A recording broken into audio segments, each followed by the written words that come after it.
مومن پر بعض دفعہ بڑی بڑی مصیبتیں آ جاتی ہیں، بعض دفعہ ایسا صدمہ آتا ہے کہ انسان کی برداشت سے باہر ہو رہا ہوتا ہے، جس میں آپ یہ سمجھتے ہیں کہ شاید اللہ نہ کرے ہارٹ اٹیک ہو جائے گا، بی پی اتنا ہائی ہو جائے گا کہ فارس کا اٹیک ہو جائے گا، یا کوئی اور حادثہ کسی وقت بھی ہو سکتا ہے۔ اور آپ دیکھتے ہیں بعض دفعہ برین ہیمریج اٹیک بھی ہو جاتا ہے۔ اب یہ جو بڑا صدمہ ہوتا ہے ظاہر ہے وہ اللہ کی طرف سے ہے، چھوٹی آزمائشیں اور مشکلات وہ بھی اللہ کی طرف سے ہیں، اور بڑے بڑے صدمے بھی اسی کی طرف سے۔ مصائب و آلام کے ذریعے سے انسان کے مومن کے گناہوں کو معاف کیا جائے۔ اسی لیے نبی علیہ السلام نے فرمایا کہ مومن کو کانٹا بھی چبھتا ہے تو اس کو اجر دیا جاتا ہے اگر وہ صبر کرتا ہے۔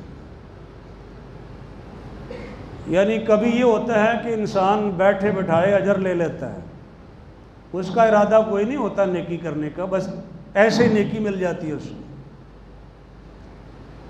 آپ جا رہے تھے راستے میں ایسے کسی بندے نے گالیاں نکالنا شروع کر دیا، آپ کا کوئی ارادہ نہیں تھا نیکی لینے کا، آپ نے برداشت کیا، مسکرا کے آگے چل دیے، بغیر کچھ کیے آپ کے نامہ اعمال میں اللہ نے نیکیاں لکھ دی۔ اسی طرح یہ مصائب و آلام ہیں، تکالیف ہیں، مشکلات ہیں زندگی کی، اور کبھی تو مفت میں نیکیاں ملتی ہیں، یہاں تو پھر بھی انسان کو برداشت کرنا پڑتا ہے، ایفرٹ کرنا پڑتی ہے، تحمل سے کام لینا پڑتا ہے۔ لیکن بعض دفعہ بندے نے کچھ بھی نہیں کرنا ہوتا، بندے کو پتہ ہی نہیں ہوتا، اور لوگ اس کے نامہ اعمال میں نیکیوں کا اضافہ کر رہے ہوتے ہیں۔ یہ بڑا مہربان ہے اللہ مومنوں پر۔ عرض یہ کرنے لگا ہوں کہ یہ جو مصائب آتے ہیں، مشکلات آتی ہیں، ان کی فلسفی کیا ہے؟ اللہ نہ چاہے تو کوئی مصیبت نہیں آ سکتی۔ وہ صدمہ جو انسان کی برداشت سے باہر ہو رہا تھا، اللہ نے مہربانی فرمائی کہ ایک اور چھوٹا سا صدمہ دے دیا، یا اسی لیول کا صدمہ دے دیا۔ اب انسان جو ہے وہ جو چیز اس کے ذہن میں بیٹھی ہوئی تھی نکل ہی نہیں رہی تھی، کوئی عزیز فوت ہو گیا، بیٹا فوت ہو گیا، بھائی فوت ہو گیا، بیوی پورے گھر کو چلا رہی تھی، سارے بچوں کا نظام اسی کے ذریعے سے چل رہا تھا، وہ وفات پا گئی، والدین میں سے کسی کا انتقال ہو گیا، اکیلا باپ تھا، پورے گھر کا سہارا تھا، وہ دنیا سے چل بسا۔ انسان جو ہے سوچ رہا ہے کہ اب وہ صبر دے، اپنے آپ کو کیسے صبر دے، سمجھ نہیں آ رہی، ہر وقت وہ چیز ذہن کے اندر سوار ہے۔ اب اللہ تعالیٰ نے مہربانی فرمائی کہ تھوڑی سی اور ٹینشن دے دی اس کو، تاکہ اس کی توجہ ذرا کسی اور طرف مبذول ہو جائے۔ یعنی ایک صدمہ جو برداشت سے باہر ہو رہا تھا، اس کی جو شدت تھی اس کے ذہن کے اوپر، دباؤ کی جو کیفیت تھی، وہ تھوڑی سی ڈائیورٹ ہو۔ اب ادھر کبھی سوچتا ہے، کبھی ادھر سوچتا ہے، اب وہ ایک صدمے کا دباؤ اس پر اس طریقے سے نہیں رہا جو پہلے تھا۔ یہ بھی اللہ تعالیٰ کی حکمتیں ہیں۔ اور یہ بات تو طے ہے کہ جب انسان روٹین کے ساتھ اس طرح کے میٹرز کو برداشت کرنے لگ جائے تو پھر چیزیں اس کی رینج میں آ جاتی ہیں، یعنی اس کے اندر کیپیسٹی پیدا ہو جاتی ہے، اس کے اندر قوت برداشت پیدا ہو جاتی۔ حضرت عائشہ صدیقہ رضی اللہ تعالیٰ عنہا پر منافقین نے الزام لگایا تھا، منافقین کی تردید میں، اور حضرت عائشہ رضی اللہ تعالیٰ عنہا کی پاک دامنی، ان کی طہارت کے بارے میں اللہ تعالیٰ نے 16 آیتیں سورۃ النور کی نازل فرمائیں، اور کہا کہ جن لوگوں نے یہ الزام لگایا ہے اس کو اپنے بارے میں برا خیال نہ کرو، یہ تمہارے لیے بہت بہتر ہے۔ بہت سے پہلو ہیں جو اللہ نے خیر کے پیدا کیے اس شر میں سے، ان میں سے ایک پہلو یہ تھا کہ اللہ تعالیٰ نے چرکے پہ چرکا لگا کے، تکلیف پہ تکلیف پہنچا کے، مسلسل 1 مہینہ ٹینشن میں رکھ کے مسلمانوں کے اندر قوت برداشت پیدا کر دی کہ بڑے سے بڑا حادثہ بھی ہو جائے تو تم نے پریشان نہیں ہونا، تم نے صبر سے کام لینا ہے۔ یہ جذبہ، یہ طاقت، یہ صلاحیت اللہ نے پیدا کر دی، اس لیے کہا اس کو اپنے بارے میں برا خیال نہ کرو۔ اور دوسرا خیر کا پہلو یہ تھا کہ حضرت ابو بکر رضی اللہ تعالیٰ عنہ کے خاندان کی عظمت قرآن میں بیان ہو گئی. بڑے بڑے خاندان ہیں, بڑی بڑی عظمتیں ہیں. صدیق اکبر رضی اللہ تعالیٰ عنہ کے خاندان کی بھی بڑی عظمت ہے, اور سیدنا علی المرتضیٰ رضی اللہ تعالیٰ عنہ کے خاندان کی بھی بڑی عظمت ہے.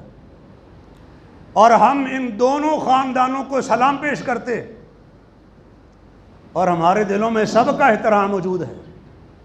اور کوئی نالائق اگر فرقہ واریت کو ہوا دینے کے لیے کوئی الٹی سیدھی کرتا ہے تو اس کا ہمارے ساتھ کوئی تعلق نہیں ہے. ہمارے لیے ساری ہستیاں محترم ہیں. خیر, یہ جملہ معترضہ تھا حالات حاضرہ کے مطابق. عرض یہ کر رہا تھا کہ اللہ تعالیٰ مومنوں کو تیار کرتے. اب یہ نہ ہو کہ کوئی بڑا نقصان ہو جائے تو کہیں بھئی ہمیں تو اسلام کی ضرورت نہیں, اب ہم اسلام پر کیا کرنا, ہم نے اسلام کو زندہ رہ کے کیا کرنا. یہ نہ ہو. یہی ہوا تھا نا غزوہ احد میں, مسلمانوں کو زخم پر زخم لگے ہوئے تھے اور ادھر سے یہ افواہ پھیل گئی, یعنی زخموں پر مزید زخم, کہ اللہ کے نبی علیہ السلام کو شہید کر دیا گیا ہے. مسلمانوں کے حوصلے پست ہو گئے تھے. کئیوں نے کہا بھی اب لڑ کے کرنا کیا, جب اللہ کے رسول نہیں رہے تو ہم نے کیا کرنا.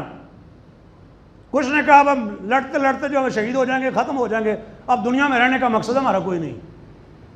اللہ تعالیٰ نے کیا فرمایا تھا, وَمَا مُحَمَّدٌ إِلَّا رَسُولٌ قَدْ خَلَتْ مِن قَبْلِهِ الرُّسُلُ أَفَإِن مَاتَ أَوْ قُتِلَ انقلبتم عَلَىٰ أَعْقَابِكُمْ.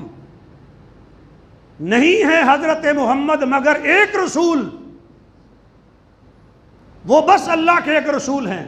ان سے پہلے بھی بہت سے رسول گزر چکے ہیں. اگر وہ طبی طور پر فوت ہو جائیں یا ان کو شہید کر دیا جائے, قتل کر دیا جائے, تو کیا تم اپنے دین سے پھر جاؤ گے؟ وَمَن يَنقَلِبْ عَلَىٰ عَقِبَيْهِ فَلَن يَضُرَّ اللَّهَ شَيْئًا. اور جو اپنے ایڑیوں کے بل دین سے پھر جائے گا وہ اللہ کا کچھ بھی بگاڑ نہیں سکتا. وہ اللہ کا کیا نقصان کرے گا؟ مطلب یہ کہ وہ اپنے نقصان کرے گا نا. یہ کتنی بڑی بات تھی کہ اللہ کے نبی بھی دنیا سے چلے جائیں تو دنیا کا نظام اللہ کے بندوں چلتا رہے گا. ہم نے پھر بھی جینے. اور یہ جو کہتے ہیں ماں مر گئی اب میں نے زندہ رہ کے کیا کرنا ہے, اب میں نے شادی نہیں کرنی ہے, ماں ہی مر گئی ہے.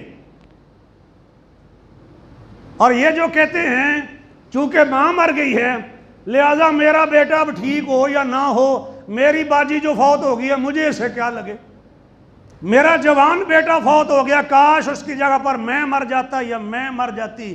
والدین کہہ رہے ہیں بھائی اسی نے مرنا تھا جس کا ٹائم آیا تھا. کیا اللہ کی رحمت سے مایوس ہو گئے ہو؟ کیا اللہ تمہیں زندہ رکھ کے تمہارے بیٹے کو زندہ نہیں رکھ سکتا تھا, یا اللہ کا کوئی کام رک جانا تھا اس سے؟ نہیں سمجھ آئی شاید. بھائی ہم سوچتے ہیں نا کہ دو بندے ہیں کام کرنے والے, ایک بندہ چلا گیا تو ایک بندہ اور چاہیے نا. تو چلیں جو کام کا بندہ ہے وہ تو رہتا نا, پیچھے کام نہیں چلنا تھا. انسانوں کے ہاں تو یہی مسئلہ ہے نا کہ بندے کم ہو گئے کام نہیں چلے گا, ہوتا ہے نا, لیکن کام چلتے ہی رہتے. نظام ہے دنیا کا. ہم چلے جائیں گے دنیا سے اور یہ اللہ کے گھر آباد رہیں گے, اور آپ اللہ کے مہمان ہیں. اور مذاق کرنے کی میری عادت نہیں, آپ کو پتہ ہے. اللہ کے گھر میں آنے والے, نماز کے لیے ذکر کے لیے آنے والے اللہ کے مہمان ہوتے ہیں. اس لیے اللہ کے مہمانوں کا کوئی پروٹوکول اگر ہو جائے تو گھبرانا نہیں چاہیے. توجہ ہے جی. بھئی اللہ کو کیا مشکل ہے کہ اللہ تمہیں بھی صحت و سلامتی سے رکھے اور تمہاری اولاد کو بھی رکھے. اللہ کا کوئی کام رکتا نہیں ہے کسی کے جانے سے, اس کا دفتر بند نہیں ہوتا. للہ الامر من قبل و من بعد, فتح سے پہلے بھی اختیار اس کا, فتح کے بعد بھی اختیار اس کا, بندے کے دنیا میں آنے سے پہلے بھی اختیار اس کا, بندے کے دنیا سے جانے کے بعد بھی اختیار اس کا, بندے کے زندہ ہونے کے وقت بھی اختیار اس کا, اور بندے کے دنیا سے جانے کے بعد بھی اختیار. کیوں جی, یہی عقیدہ نا. تم سمجھتے ہو تمہارا باپ رازق تھا, تم سمجھتے ہو تمہاری ماں رازق تھی، تم سمجھتے ہو تمہاری فیملی تمہاری رازق تھی؟ رازق تو وہ ہے جو الرحمن علی العرش استویٰ ہے، واللہ خیر الرازقین ہے۔ یہ تو ظاہری ایک ذریعہ تھا، رازق تو وہ ہے، پہلے بھی وہ تھا، اب بھی وہ ہے۔ تو یہ جو تعزیت کرنے والے آگے کہتے ہیں جی اب کیا بنے گا، وہ بیچارے رو دھو کے بمشکل خاموش ہوئے تھے، اور یہ آگے تعزیت کرنے والے ساری زندگی گزار دی انہوں نے مولویوں کی تقریریں سنتے ہوئے، کتابیں پڑھتے ہوئے، بال سفید ہو گئے۔ تعزیت کا معنی کسی سے نہ انہوں نے پوچھا ہے اور نہ سیکھا ہے۔ یہ بات میں دکھ سے کر رہا ہوں۔ خیر پوائنٹ پر واپس آئیں، ایک صدمہ، اس کے بعد پھر دوسرا صدمہ۔ اور ہماری والدہ صاحبہ کو اللہ تعالیٰ نے صحت و سلامتی سے رکھے، 100 سال کے قریب ان کی بھی عمر ہے۔ والد صاحب کا انتقال ہوا ہے، اور والد صاحب کے انتقال کے بعد والد صاحب کی، والد مرحوم کی سگی بھانجی اور والدہ صاحبہ کی سگی بھتیجی 4 دن کے بعد وہ فوت ہو گئی۔ یہ والدہ صاحبہ کے لیے ایک دوہرا صدمہ ہے، لیکن ہم نے ان کو کوئی مغموم نہیں دیکھا۔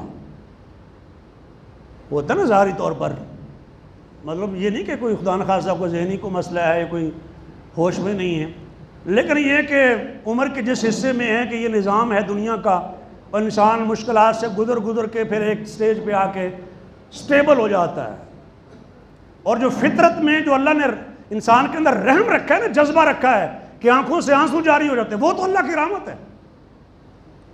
لیکن وہ صدمہ ڈائیورٹ ہو گیا، یعنی ایک صدمہ 2 حصوں میں تقسیم ہو گیا۔ اب ایک چیز ذہن میں بیٹھی ہوئی تھی، اب دوسری طرف کبھی کبھی ذہن ہو جاتا ہے، اور وہ غم ہلکا ہو جاتا ہے۔ آتے ہیں واپس غزوہ احد پر، اللہ تعالیٰ فرماتے ہیں فَأَصَابَكُمْ غَمًّا بِغَمٍّ، اللہ نے تمہیں غم پہ غم دیا۔ کیوں دیا؟ غم پہ غم کیوں دیا؟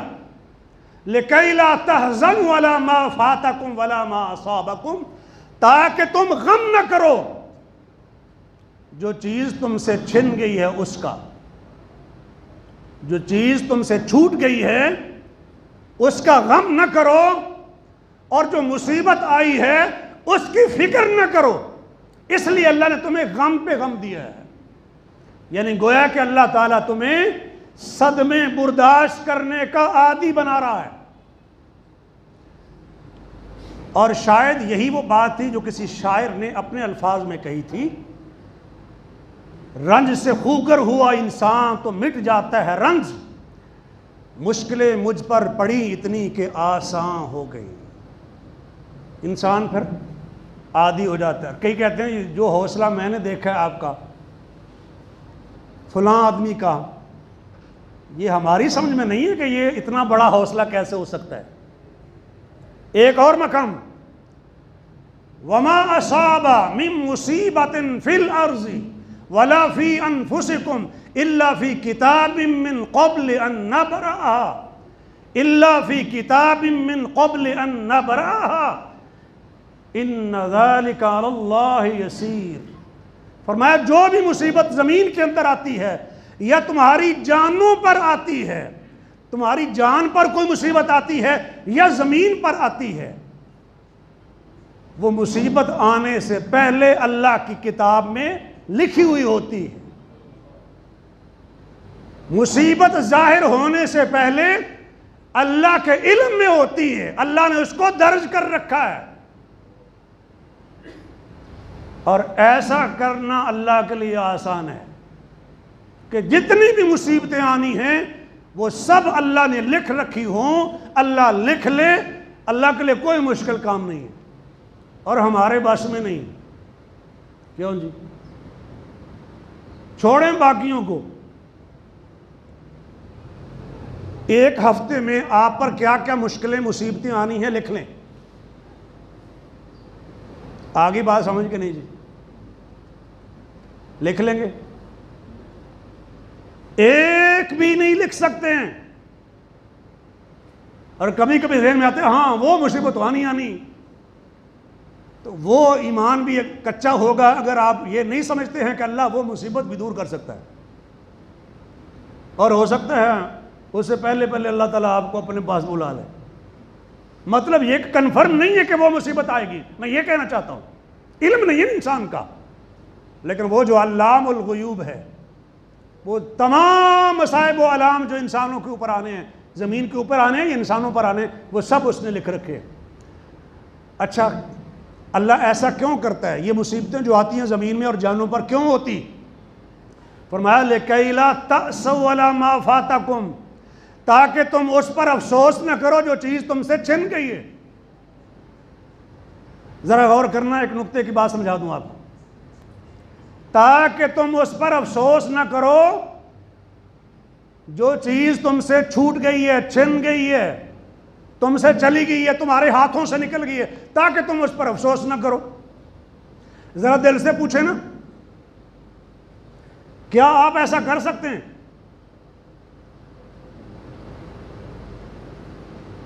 کر سکتے ہیں؟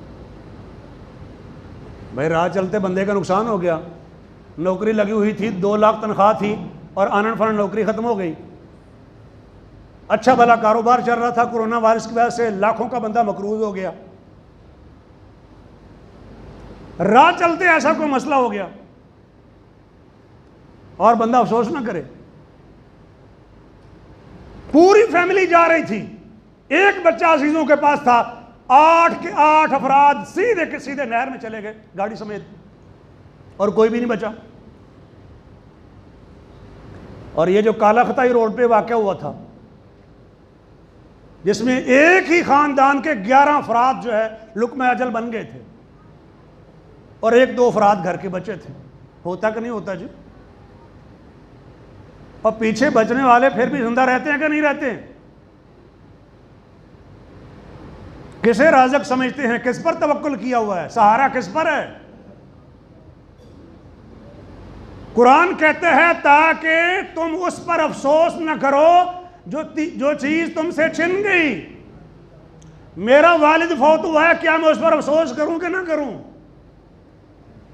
یہاں تو لوگ آتے ہی افسوس کرنے کے لیے، اور وہ افسوس کا لفظ غم کے معنی میں استعمال کرتے ہیں، اور اگر غم کے معنی میں استعمال نہ کریں تو افسوس کرنا جائز نہیں ہے۔ تھوڑی دیر کے بعد یہ بات آپ کو سمجھ آئے گی میں کیا کہہ رہا ہوں۔ اگر افسوس کا لفظ جو لوگ استعمال کرتے ہیں کہ افسوس کرنے جا رہے ہیں، اگر غم اور صدمے کے اظہار کے لیے استعمال نہ ہو رہا ہو تو یہ افسوس جو ہے، جو کسی پر آپ افسوس کرتے ہیں، آپ کی حرکتوں پہ افسوس ہے، یار افسوس ہے آپ کے اوپر، آپ کیا کر رہے ہیں، یہ جو افسوس ہے کسی کے فوت ہونے پر نہیں ہو سکتا، اس لیے کہ وہ بندہ جو فوت ہوا ہے اللہ کے فیصلے سے ہوا ہے، آپ کو اللہ کے فیصلے پر افسوس ہو رہا ہے، وہ جائز نہیں ہے۔ ہاں غم کے معنی میں جائز ہے، غم جائز ہے، صدمے کا اظہار، مصیبت کا اظہار یہ جائز ہے۔ تو اللہ تعالیٰ فرماتے ہیں لِكَيْ لَا تَأْسَوْا عَلَىٰ مَا فَاتَكُمْ، سورۃ الحدید، لَا تَفْرَحُوا بِمَا آتَاكُمْ، تاکہ تم بہت زیادہ خوشی کا اظہار نہ کرو جو اللہ نے تمہیں دیا ہے۔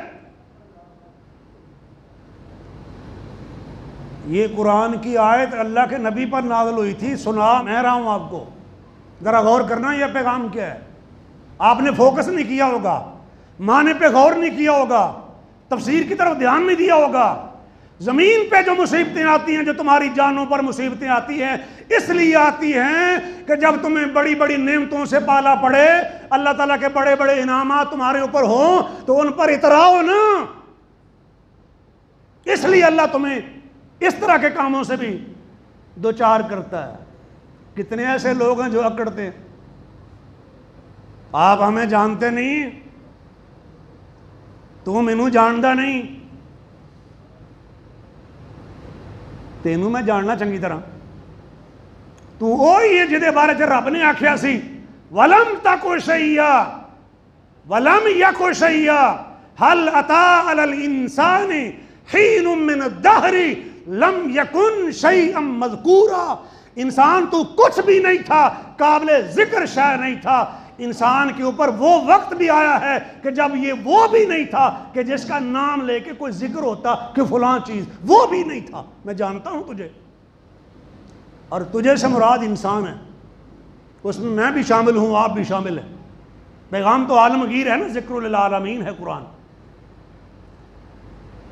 کبریائی اور تکبر تو صرف ایک ذات کو زیبا ہے، لہ الکبریا، جو اللہ اکبر ہے، بندے کو بس عاجزی ہی زیب دیتی ہے۔ جتنا زیادہ بندگی کا اظہار کرے گا اتنا زیادہ مقام پائے گا۔ عبدیت جس قدر زیادہ دکھائے گا اس قدر ہی اللہ کے ہاں یہ بلند مقام پائے گا۔